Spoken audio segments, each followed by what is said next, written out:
Welcome. Today I'll be covering a topic of marketers' mandate for 2026, all based on my takeaways from the recent participation at the CES 2026 Marketing Executives Panel discussions, and it was really a great learning experience from there. So I'd like to share with you that. Hey, my name is Chris. I'm the CEO of Eboost. We are ranked as one of the best integrated marketing consultancy, consulted many businesses in performance marketing data analytics. Our goal is to be your growth partner you can build your business with. Okay, let's dive right in. So, just to kind of set the premise here before I get into the takeaways, certainly the rules of engagement have inverted. We have learned that we are moving away from linear world to a really instantaneous one, meaning with the emergence of AI, continued adoption of like social media commerce, like TikTok Shop, Instagram Shops, and whatnot, and continuous like point of sales being siloed and not just away from like D2C, but also on Amazon and various touch points that exist in the web. So the risk is no longer about the inaction, right? It's really the risk is really the scaling chaos without structure. So we are not just adjusting tactics; we are operating in reality defined by agentic AI, because more and more people are adopting AI, right? And more capabilities are emerging to kind of sequence like what you want to do, not just prompting and getting the output out of it. So really, the dynamics of customer journey has really shifted a lot. Hence, the title of my topic here is also about from orchestrating journeys to engineering experiences, because the customer journey has been or being disrupted right now. Okay, so, and another details we have captured in recent month, when you look at some of the recent news on AI and marketing, there are many big updates. For example, Google has announced a partnership with Shopify, Wayfair, Walmart's, really trying to get Gemini to be able to handle the e-commerce features and transactions within AI without having to click away from like the Gemini app, right? Another thing is like ads going to be available in ChatGPT, even though they say they were going to invest in ads. So there's a lot of changes going on within the hyperscalers and the ChatGPT, Gemini's of the world, right? Also, the agentic commerce, this big involvement where Stripe is actually partnering with ChatGPT.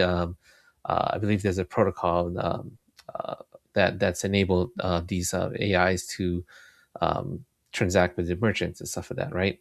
So those technologies are going to be adapt and become a norm. Okay. Another trends that have been discussed and picked up a lot is the consumers' kind of behavior changes, right? It's no surprising that zero-click activity is happening is becoming norm. When you look at this research papers, research data on Google, like it's very clear that a lot of more consumers are really shifting to using AI for searches, and it's also leading to less clicks coming to the website from search. So, and also more younger audience is trusting AI. And generally speaking, in America, Americans like 2/3 of the consumers are now using AI, as much more, and they're looking at AI's recommendation more trustworthy than friends and family, especially for the gifting during the holiday seasons, right? And that's more evident for Gen Z's or younger audience, where more and more of them are actually trusting AI for everything, basically. Um, and also the shopping behaviors actually changing. As I mentioned, social commerce is becoming a lot more integrated. Various platforms like AI, as well as live commerce is becoming a lot more normal here. Um, so in the U.S., social commerce sales are going to expect to exceed like $100 billion in 2026, meaning that you're just going to see more and more people transact outside the website. Okay, the statistics data shown on the left side just shows that, hey, in different part of the scenes in AI usage, there's different level of trust coming from different type of demographics or sort of age groups. So the key part of my discussion here and what I want to share with you is my 7 key takeaways from listening to the marketing leaders, ranging from like the marketing leaders from Intuit, the CMO there, Adobe, as a Mastercard, CEO of Logitech, Walmart's, T-Mobile, you name it, they were all there. It was very impressive. So I got a lot of good takeaways, as well as confirmation that what we are worried about and what we see as a trend in our mind, that we are kind of aware of what's going on, it was a true confirmation for me that, hey, a lot of the leaders in the market is actually feeling the same thing, and a lot of the urgency and priorities actually felt the same as well. So key takeaway number one, right? Uh, it's no surprise the linear funnel has collapsed. The typical linear funnel that we know of is like, hey, awareness, top of the funnel, middle of the funnel, engage, build desire, interest, and then bottom of the funnel is like get them to convert, put stuff to the cart, that sort of thing, right? So the collapse of the traditional funnel is really evident, and the marketing funnel is no longer a linear sequence, as I mentioned, and it collapsed into really a continuous nonlinear experience where the journey from content to commerce can be instantaneous, right? So before we searched, kind of window shop search and clicked out and then trying to look for something that you really want, and you kind of do that until you find it, right? But now you tell the AI what you want, and it will kind of go out there and fish for it, and you can just refine that by just conversating with the AI, and then it might come back with some options that might work well for you, right? Well suited, without even having to go to the website and click around. So what that means is like, and right now, however, that a lot of the transactions you have to click away from it. But imagine the AI has all your credit card information, your preferences, and stuff like that, all because it has integrated with its retailers, right? So what that means is all that customer journey behavior could be really completed all within the AI chat. So leaders must shift focus from the, guiding a sequential path to meeting the customer's mindset in the exact moment of needs. That's a very, very difficult task, right? Because just because people, search and everything and buy on AI, that means you're kind of losing that brand touch, the feel, the loyalty. Even though you might get the data back on the transactional side of things, right? Um, so let's take a look at what's going on in retail space, especially in the big. It's probably going to be two um, cases here, and pick this up from Google because its diagram is really great. But you have the Amazon of the world, right? Amazon Sphere, which is basically Amazon owning its own tech stack, and the whole agentic AI and the AI experience, all within its own Amazon. You just go to Amazon.com, Amazon app, you name it, and just it's all within the Amazon ecosystem. Conversely, the chatbot sphere, like the Chat GPT, Gemini, as you saw in the news earlier, it's going to be integrated with Shopify, Wayfair, Walmart's of the world, and all those data is going to through the UCP, I believe it's Universal Commerce Protocol, that was also announced at the NRF conference by Google. Through these protocols, retailers will be able to share like the order data, the billing information, inventory, anything regards to fulfillment, and there's many other things. But yeah, the product catalog, right? So all this information will be readily available in the GPTs, the AI, so that all the information could be well taken care of within the AI space, right? Um, so takeaway two was that we got to be being a we got to move it from being an assistant to become an orchestrator, as my subtitle of this series has talked about. But really, with the rise of agentic AI and orchestration, marketing is moving beyond the basic AI assistant to agentic commerce, right? As you kind of saw it earlier, where AI acts as an orchestrator of complex tasks, right? Now your prompt kind of get the answer is cool, but what's going to happen is more technical people are using MCPs or whatnot and NAN or DeFi, that sort of thing, and then kind of stitch together like sequence of activities, and then AI is going to be able to do that in more relatively more simple.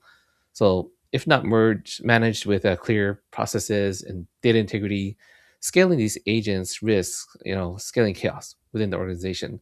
Because imagine everybody's building agents, proliferates, right? It's going to be quite a mess, and resource heavy. Okay, so in order to call it a success, like AI kind of agentic AI, agentic commerce, or whatever that you marketers we have to do to accelerate sales by bringing better experience. This orchestrating these sort of like more efficient, effective AI instructions to complete the sequences is going to be pretty important. Okay, so what that means is like through AI commerce, we all talked about the collapse of the traditional funnel, but for example, in this particular case, ChatGPT has announced that, hey, you can actually buy stuff directly from ChatGPT, right?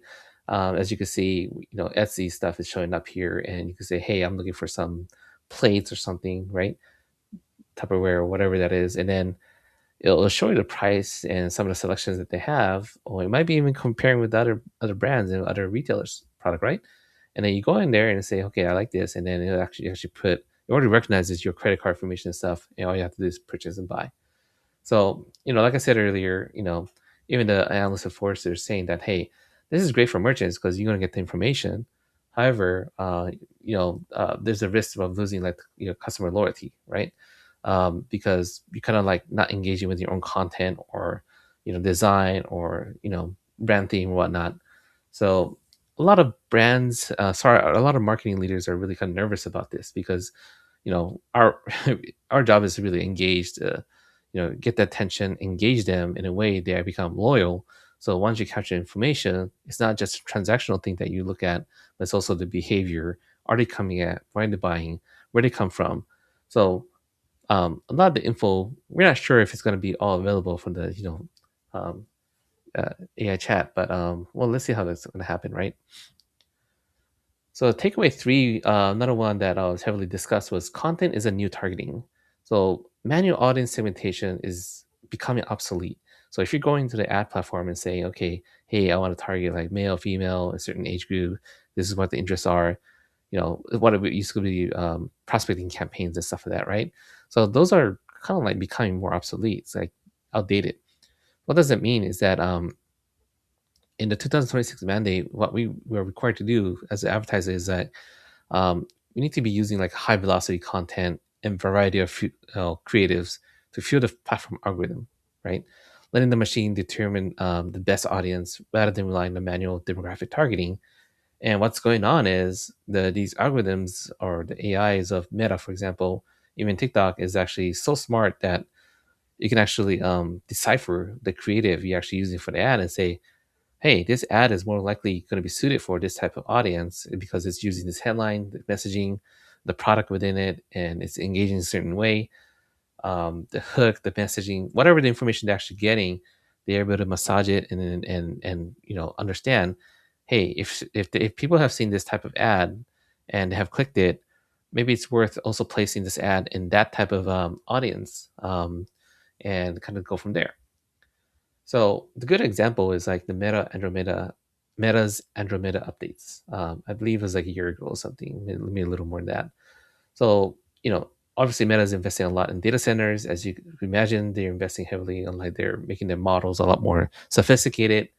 And one of the important things they're actually doing with this is that they're able to process a lot more ads within a short amount of time through this new infrastructure, and they're able to kind of make real-time personalization, recognition, and understanding of who to target these ads to in real time, and very hyper granular behavioral signals. Okay, and as I mentioned, the endominor targeting, and then the success now really depends on high creative diversity. So every asset might take like 15 to 20 plus like creatives ads to feed the algorithm and needs for varied content. So I mean, 15 to 20 ads, like sometimes you might have an ad that doesn't even spend on it at all.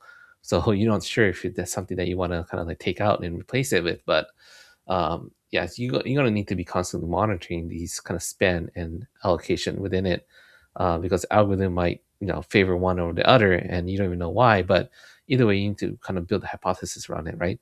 The point is like these type of campaign structure, like advantage search shopping, ASC campaigns, or maybe even PMAX, but especially in the meta side, what we used to have is like a prospecting, retargeting, and testing campaign, and each of those campaign will have its own ads and creatives. But that kind of setup is going to be obsolete, and Meta is trying to move away from it, right?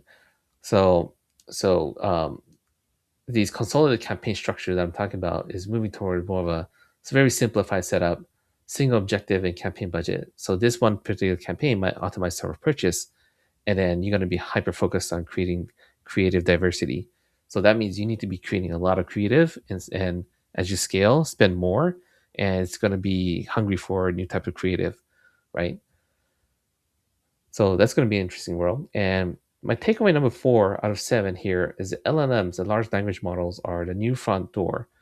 You know, as we talked about how the linear funnel is actually going to become broken. You know, people are searching things in different way in search engines, right?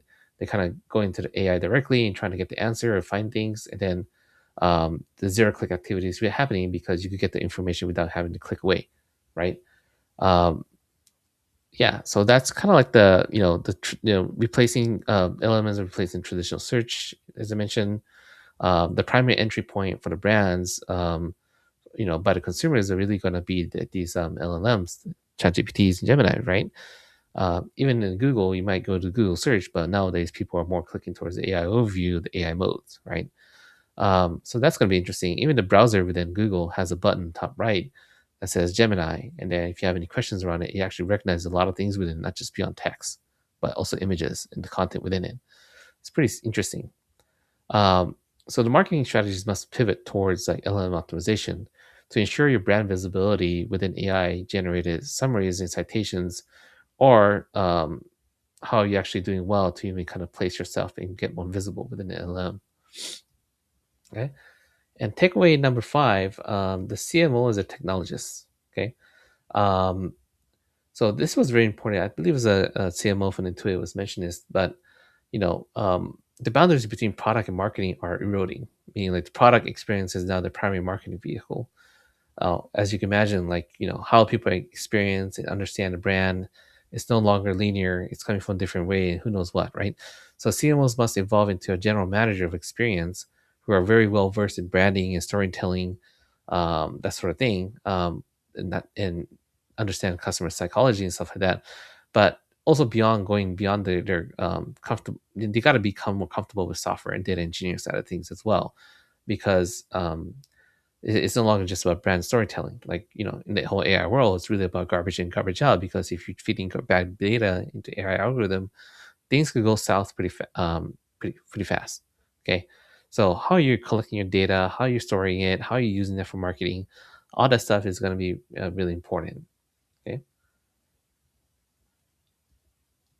Yep. All right. Let's see. The next takeaway is takeaway number 6: efficiency over polish, right? So what does this really mean? Efficiency and low fidelity over raw spend is low fidelity is really kind of like more of organic, kind of uh, like how to say, not really well, basically opposite of well polished, right? So the growth in 2026 is driven by efficiency and scale rather than increased budgets. Say it's not about, hey, spend more and more data. It's data is increasingly showing that low fidelity authentic content often might outperform like high production assets, right? So that's why you see the UGC creatives, and that's how the ad is actually performing well. We also see some cases where TV ads might show like vertical, how to say, social media posts, like creatives, or so this is requiring leaders to use objective data to override like creative like gut instincts. So data is still very important, don't get me wrong, but more and more data usage is going to be about like, okay, organic social is telling me this, and this is what the performance on paid search and paid social is looking like. So the hypothesis for us to kind of try new creatives in this particular timing of the season is going to be XYZ. So this way of using data allows you to kind of avoid the gut instincts and say, I feel like this is what it should be. No, we need to move away from that. So, yeah, so if you come from a data driven kind of organization, sure, continue doing that.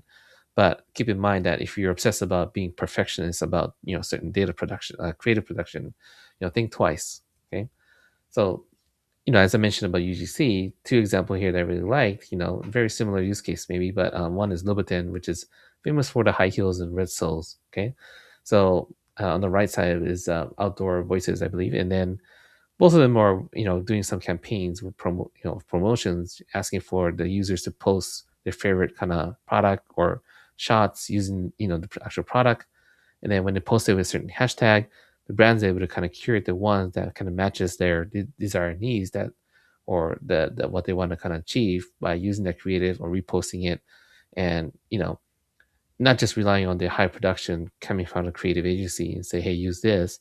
But the thing is, like, when you look at some of the takeaways of using UGCs and stuff like that, and there's a good signs that these ads might work, is because they're very organic. It represents a day-to-day use. It's something that could resonate really well with the consumers. So a lot of these type of like very organic, authentic, creative resonates well with the consumers. So why not use it? Why not use it in creative way? Why not even use like creative way to kind of get it? So using the community, your user base is becoming very powerful, and how you apply that in your, not just production work, but your ads and socially how you engage your consumer is very important, right? Lastly, the seventh takeaway here is, you want to solve for the process, not just tech. What that means, most AI implementation failure are really process failures, not technology failures. Okay, so success in 2026 requires co-authoring strategies with your team and using relentless repetition. It's like, hey, do it, think twice, do it over and over, try it. You know, move fast and break things. I'm not sure, but you can definitely try it and rebuild it to kind of make sure your work, your sequence of work, and how you adopt AI in that sequence and build it things out is going to be very, very important. And you want to make sure you're getting the organizational clarity and alignment on these kind of new AI driven missions, right? Um, I hear things like from one of the companies I believe was Logitech. It's like, hey, their employees they already find like thousands of agent or AI agent usage or creation, what have you, and then that's great. But they're able to do that under a certain philosophy. They actually put like a certain frameworks and the philosophy, the guidelines and stuff like that publicly, so that the employees are well aware like what are the parameters they're working with when working with AI. Certainly security issues, privacy issues, there's going to be some bumps here and there, but brands do recognize those using AI is actually might come with certain risk.